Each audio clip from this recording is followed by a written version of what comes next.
ಕುರ್ಚಿ ಕದನ power centre ಆದ ಡಿಕೆ ಶಿವಕುಮಾರ್ ನಿವಾಸ. ಡಿಕೆ ಶಿವಕುಮಾರ್ ಮನೆಗೆ ಆಗಮಿಸ್ತಾ ಇದ್ದಾರೆ ಸಾಲು ಸಾಲು ನಾಯಕರು.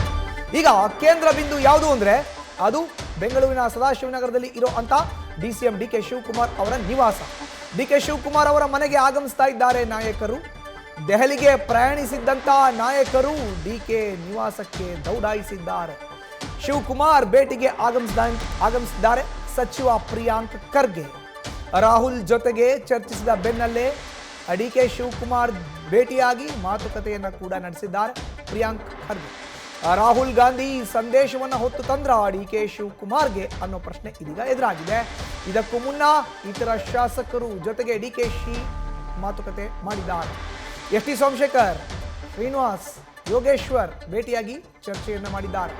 ಡಿಕೆ ಶಿವಕುಮಾರ್ ನಿವಾಸದಲ್ಲೇ ಇದ್ದಾರೆ ಮಾಜಿ ಸಂಸದ ಡಿಕೆ ಸುರೇಶ್. ನೋಡಿ, ನ್ಯೂಸ್ ಫಸ್ಟ್ ಸ್ಕ್ರೀನ್ ಮೇಲ್ಗಡೆ ಎಕ್ಸ್ಕ್ಲೂಸಿವ್ ಆಗಿ ನೋಡ್ತಾ ಇದ್ದೀರಿ. ಸಚಿವ ಪ್ರಿಯಾಂಕ್ ಖರ್ಗೆ ಅವರು ಡಿಸಿಎಂ ಡಿಕೆ ಶಿವಕುಮಾರ್ ಅವರ ನಿವಾಸಕ್ಕೆ ಆಗಮಿಸಿ ಮಾತುಕತೆಯನ್ನ ಮಾಡಿದ್ದಾರೆ. ಸರ್ಕಾರಿ ನಿವಾಸ ಇದು ಡಿಸಿಎಂ ಡಿಕೆ ಶಿವಕುಮಾರ್ದು. ಸೊ ಅಲ್ಲಿಗೆ ಬಂದಿದ್ದಾರೆ, ಮಾತುಕತೆಯನ್ನ ಮಾಡಿದ್ದಾರೆ. ಉಭಯ ನಾಯಕರು 1-to-1 ಮಾತುಕತೆಯನ್ನ ನಡೆಸಿದ್ದಾರೆ. ದೆಹಲಿಗೆ ತೆರಳಿದಂತಹ ಪ್ರಿಯಾಂಕ್ ಖರ್ಗೆ ಏನು ಸಂದೇಶವನ್ನ ತಂದಿದ್ದಾರೆ ಡಿಸಿಎಂ ಡಿಕೆ ಶಿವಕುಮಾರ್ಗೆ ಅನ್ನೋ $1 million ಪ್ರಶ್ನೆ ಎದುರಾಗಿದೆ. ಬೆಂಗಳೂರಿನ ಶಿವಾನಂದ ಸರ್ಕಲ್ ಬಳಿ ಇರುವಂತ ಡಿಕೆ ಶಿವಕುಮಾರ್ ಅವರ ಸರ್ಕಾರಿ ನಿವಾಸಕ್ಕೆ ಪ್ರಿಯಾಂಕ್ ಖರ್ಗೆ ಸಚಿವರು ಆಗಮಿಸಿದ್ದಾರೆ. ಅದರ ಎಕ್ಸ್ಕ್ಲೂಸಿವ್ ದೃಶ್ಯಾವಳಿಗಳನ್ನ ನ್ಯೂಸ್ ಫಸ್ಟ್ ನ ಸ್ಕ್ರೀನ್ ಮೇಲ್ಗಡೆ ನೋಡ್ತಾ ಇದ್ರಿ. ಮತ್ತೊಂದು ಕಡೆ ಶರತ್ ಬಚ್ಚೇಗೌಡ ಇದ್ದಾರೆ ನೋಡಿ, ಹೊಸಕೋಟೆ ವಿಧಾನಸಭಾ ಕ್ಷೇತ್ರದ ಶಾಸಕ.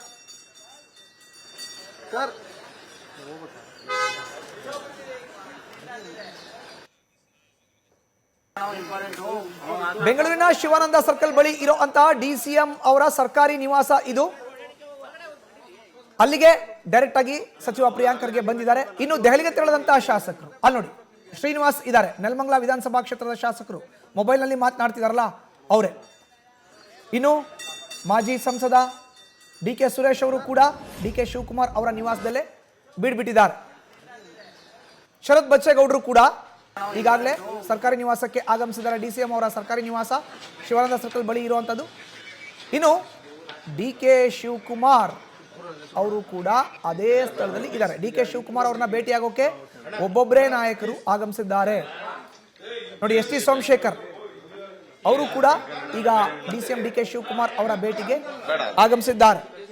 ಅಂದ್ರೆ ದೆಹಲಿಗೆ ತೆರಳಿದಂತ ನಾಯಕರು ಶಾಸಕರುಗಳು ಒಬ್ಬೊಬ್ಬರೇ ಈಗ ಡಿಸಿಎಂ ಡಿಕೆ ಶಿವಕುಮಾರ್ ಅವರ ನಿವಾಸದತ್ತ ಆಗಮಿಸಿದ್ದಾರೆ. ಈ ಮೂಲಕ ಕೇಂದ್ರ ಬಿಂದು ಯಾವುದು ಈಗ ರಾಜ್ಯ ರಾಜಕಾರಣದಲ್ಲಿ ಅಂದ್ರೆ ಅದು ಡಿಸಿಎಂ ಡಿಕೆ ಶಿವಕುಮಾರ್ ಅವರ ನಿವಾಸ. ಡಿಸಿಎಂ ಪಟ್ಟನ್ನ ಬಿಡ್ತಾ ಇಲ್ಲ, ನಾನು ಸಿಎಂ ಸ್ಥಾನಕ್ಕೆ ಏರ್ಲೇಬೇಕು ಅನ್ನೋ ಬಿಗಿಯಾದಂತಹ ಪಟ್ಟನ್ನ ಹಿಡಿದಿದ್ದಾರೆ. ತಮ್ಮ ಬೆಂಬಲಿಗರ ಮೂಲಕ ಹೈಕಮಾಂಡ್ ನಾಯಕರಿಗೆ ಒತ್ತಾಯವನ್ನ ಹಾಕಿಸ್ತಾ ಇದ್ದಾರೆ. ಹೀಗಾಗಿ ಡಿಸಿಎಂ ಡಿಕೆ ಶಿವಕುಮಾರ್ ಅವರ ನಿವಾಸ ಈಗ ಕೇಂದ್ರ ಬಿಂದು ಆಗಿದೆ. ಇನ್ನು ಇದೇ ವಿಚಾರಕ್ಕೆ ಸಂಬಂಧಪಟ್ಟಂತೆ ಹೆಚ್ಚಿನ ಮಾಹಿತಿಯನ್ನು ನೀಡುತ್ತಾರೆ ನಮ್ಮ ಪ್ರತಿನಿಧಿ ಶಿವಪ್ರಸಾದ್. ಡಿಸಿಎಂ ಅವರ ಸರ್ಕಾರಿ ನಿವಾಸ ಶಿವಾನಂದ ಸರ್ಕಲ್ ಬಳಿಯಿಂದ ನೇರ ಸಂಪರ್ಕಕ್ಕೆ ಜಾಯಿನ್ ಆಗಿದ್ದಾರೆ. ಶಿವಪ್ರಸಾದ್, ಈಗ ಕೇಂದ್ರ ಬಿಂದು ಅಂದ್ರೆ ಅದು ತಾವಿರುವಂತ ಜಾಗ. ದೆಹಲಿಗೆ ತೆರಳಿದಂತಹ ಶಾಸಕರು ಎಲ್ಲರೂ ಕೂಡ ಈಗ ನೇರವಾಗಿ ಡಿಸಿಎಂ ಅವರ ಭೇಟಿಗೆ ಆಗಮಿಸಿರುವಂತದ್ದು. ಅಲ್ಲಿ ಆಗ್ತಾ ಇರುವಂತಹ ಪೊಲಿಟಿಕಲ್ ಡೆವಲಪ್ಮೆಂಟ್ಸ್ ಬಗ್ಗೆ ಮಾಹಿತಿಯನ್ನು ನೀಡೋದಾದ್ರೆ. ಖಂಡಿತವಾಗಿ ಮಧುಸೂದನ್, ಎಐಸಿಸಿ ಅಧ್ಯಕ್ಷ ಮಲ್ಲಿಕಾರ್ಜುನ್ ಖರ್ಗೆ ಇವತ್ತಷ್ಟೇ ದೆಹಲಿಗೆ ತಲುಪಿದ್ದಾರೆ. ನಾಯಕತ್ವ ವಿಚಾರ ಕುರಿತಂತೆ ಕಡೆ ಕ್ಷಣದಲ್ಲಿ ಡಿಸಿಎಂ ಡಿಕೆ ಶಿವಕುಮಾರ್ ಅವರು ಕೂಡ ಭೇಟಿಯಾಗಿ ಮಾತುಕತೆಯನ್ನ ನಡೆಸಿದ್ದಾರೆ. ಅಂದ್ರೆ ಈಗ ರಾಜ್ಯದಲ್ಲಿ ಅನೇಕ ಶಾಸಕರ ಅಭಿಪ್ರಾಯಗಳನ್ನ ತಾವು ರಾಹುಲ್ ಗಾಂಧಿ ಅವರ ಗಮನಕ್ಕೆ ತರಬೇಕು, ನಾಯಕತ್ವ ವಿಚಾರದಲ್ಲಿ ಹೈಕಮಾಂಡ್ ನಾಯಕರು ಸೂಕ್ತವಾದಂತಹ ನಿರ್ದೇಶನವನ್ನ ನೀಡಬೇಕು ಎಂಬತಕ್ಕಂತ ಕಡೆ ಕ್ಷಣದ ಭೇಟಿಯಲ್ಲಿ ಈ ವಿಚಾರಗಳನ್ನ ಪ್ರಸ್ತಾಪ ಮಾಡಿದ್ದಾರೆ. ಸದ್ಯ ಈಗ ದೆಹಲಿ ತಲುಪಿರುವ ಎಐಸಿಸಿ ಅಧ್ಯಕ್ಷ ಮಲ್ಲಿಕಾರ್ಜುನ್ ಖರ್ಗೆ ಅವರು ಡಿಸಿಎಂ ಡಿಕೆ ಶಿವಕುಮಾರ್ ಅವರಿಗೆ ಯಾವ ಸಂದೇಶ ಕೊಡ್ತಾರೆ ಅಂತಕ್ಕಂಥ ಚರ್ಚೆ ಕೂಡ ಈಗ ಡಿಸಿಎಂ ನಿವಾಸದಲ್ಲಿನ ಸಭೆಯಲ್ಲಿ ಚರ್ಚೆ ಆಗ್ತಾ ಇದೆ. ಈಗಾಗಲೇ ಡಿಸಿಎಂ ಪರ, ಅದರಲ್ಲೂ ಕೆಎಚ್ ಮುನಿಯಪ್ಪ ಇರ್ಬೋದು, ಮಲ್ಲಿಕಾರ್ಜುನ್ ಖರ್ಗೆ ಅವರು ಯಾವ ಸಂದೇಶ ನೀಡ್ತಾರೆ ಅಂತಕ್ಕಂಥ ಚರ್ಚೆಗಳ ನಡುವೆಯೂ ಕೂಡ ದೆಹಲಿಗೆ ತೆರಳಿದಂತ ಸಚಿವ ಪ್ರಿಯಾಂಕ ಖರ್ಗೆ ಅವರು ಕೂಡ ಡಿಸಿಎಂ ನೇತೃತ್ವದಲ್ಲಿನ ಸಭೆಯಲ್ಲಿ ಭಾಗಿಯಾಗಿದ್ದಾರೆ. ಈ ಸಂದರ್ಭದಲ್ಲಿ ರಾಹುಲ್ ಗಾಂಧಿ ಅವರನ್ನ ಮಧ್ಯಾಹ್ನ ಅಷ್ಟೇ ಭೇಟಿಯಾಗಿದ್ರು. ಈ ಸಂದರ್ಭದಲ್ಲಿ ಆದಂತ ಚರ್ಚೆಗಳ ವಿಚಾರ ಕುರಿತಂತೆ ಡಿಸಿಎಂ ಡಿಕೆ ಶಿವಕುಮಾರ್ ಅವರಿಗೆ ಪ್ರಿಯಾಂಕ ಖರ್ಗೆ ಅವರು ಮಾಹಿತಿಯನ್ನ ನೀಡ್ತಾ ಇದ್ದಾರೆ.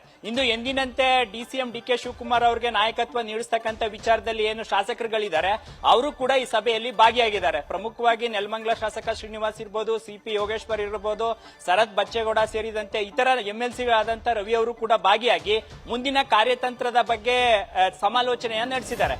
ಈಗ ಎಐಸಿಸಿ ಅಧ್ಯಕ್ಷ ಏನಾದ್ರೂ ಸೂಚನೆಯನ್ನ ಕೊಟ್ರೆ, ಅಂದ್ರೆ ಡಿಸಿಎಂ ಡಿ ಕೆ ಶಿವಕುಮಾರ್ ಅವರು ದೆಹಲಿಗೆ ಬರಬೇಕು ಎಂಬತಕ್ಕಂಥ ಸೂಚನೆಯನ್ನ ಕೊಟ್ರೆ ಒಬ್ಬರೇ ಹೋಗ್ಬೇಕಾ ಅಥವಾ ಅವ್ರ ಜೊತೆ ತಮ್ಮ ನಿಯೋಗವನ್ನ, ಅಂದ್ರೆ ಆಪ್ತರೇನಿದ್ದಾರೆ ಶಾಸಕರು ಸಚಿವರ ನಿಯೋಗದ ಜೊತೆ ಹೋಗ್ಬೇಕಾ ಎಂಬತಕ್ಕಂಥ ವಿಚಾರ ಕುರಿತಂತನೂ ಕೂಡ ಈ ಸಭೆಯಲ್ಲಿ ಚರ್ಚೆ ಆಗ್ತಕ್ಕಂಥ ಸಾಧ್ಯತೆ ಇದೆ. ಈಗಷ್ಟೇ ಸಭೆ ಆರಂಭವಾಗಿದ್ದು ಸದ್ಯ ಹೈಕಮಾಂಡ್ ನಿರ್ದೇಶನ, ರಾಜ್ಯದಲ್ಲಿ ಇರ್ತಕ್ಕಂಥ ಶಾಸಕರ ಬೆಂಬಲ, ಈ ವಿಚಾರಗಳ ಕುರಿತಂತೆನೂ ಕೂಡ ಚರ್ಚೆ ಆಗ್ತಾ ಇದೆ. ಏನಾದ್ರೂ ಹೈಕಮಾಂಡ್ ನಾಯಕರು ತಾವೊಬ್ಬರೇ ಬನ್ನಿ ಎಂಬತಕ್ಕಂಥ ಸೂಚನೆ ಕೊಟ್ರೆ ಮುಂದಿನ ಕಾರ್ಯ ಯೋಜನೆಗಳು ಹೇಗಿರಬೇಕು? ಈಗಾಗಲೇ ಮುನಿಯಪ್ಪ ಅವರು ಕೂಡ ನಾಯಕತ್ವ ವಿಚಾರ ಕುರಿತಂತೆ ತಮ್ಮ ಅಭಿಪ್ರಾಯವನ್ನ ವ್ಯಕ್ತಪಡಿಸಿರೋದ್ರಿಂದ, ಅಂದ್ರೆ ಹೈಕಮಾಂಡ್ ನಾಯಕರು ಈ ಗೊಂದಲಕ್ಕೆ ಬೇಗ ಬಗೆಹರಿಸಬೇಕು ಎಂಬತಕ್ಕಂಥ ಸೂಚನೆಯನ್ನ ನೀಡಿರೋದ್ರಿಂದ ಡಿಸಿಎಂ ಡಿ ಕೆ ಶಿವಕುಮಾರ್ ಅವರ ಈ ಸಭೆ ಸಾಕಷ್ಟು ಮಹತ್ವವನ್ನ ಪಡ್ಕೊಂಡಿದೆ. ಈ ಸಭೆಯ ನಂತರ ಯಾವ ಅಭಿಪ್ರಾಯಕ್ಕೆ ಡಿಸಿಎಂ ಮತ್ತೆ ಅವರ ನೇತೃತ್ವದಲ್ಲಿ ಇರ್ತಕ್ಕಂಥ ಸಚಿವರು, ಶಾಸಕರು ಯಾವ ಅಭಿಪ್ರಾಯವನ್ನ ವ್ಯಕ್ತಪಡಿಸ್ತಾರೆ, ಹೈಕಮಾಂಡ್ ಭೇಟಿಗೆ ಯಾವಾಗ ಹೋಗ್ತಾರೆ, ಆ ಸಂದರ್ಭದಲ್ಲಿ ಅವರು ಯಾವ್ಯಾವ ಅಭಿಪ್ರಾಯವನ್ನ ವ್ಯಕ್ತಪಡಿಸ್ತಾರೆ ಎಂಬತಕ್ಕಂಥ ವಿಚಾರ ಕುರಿತಂತೆ ಈಗಷ್ಟೇ ಸಭೆಯಲ್ಲಿ ಚರ್ಚೆ ಆರಂಭವಾಗಿರ್ತಕ್ಕಂಥದ್ದು. ಮಧುಸೂದನ್, ಧನ್ಯವಾದ ಶಿವಪ್ರಸಾದ್ ನಿಮ್ಮ ಮಾಹಿತಿಗೆ. ನ್ಯೂಸ್ ಫಸ್ಟ್ ನಿರ್ಭೀತಿಯಿಂದ ನಿಮ್ಮ ಪರವಾಗಿ.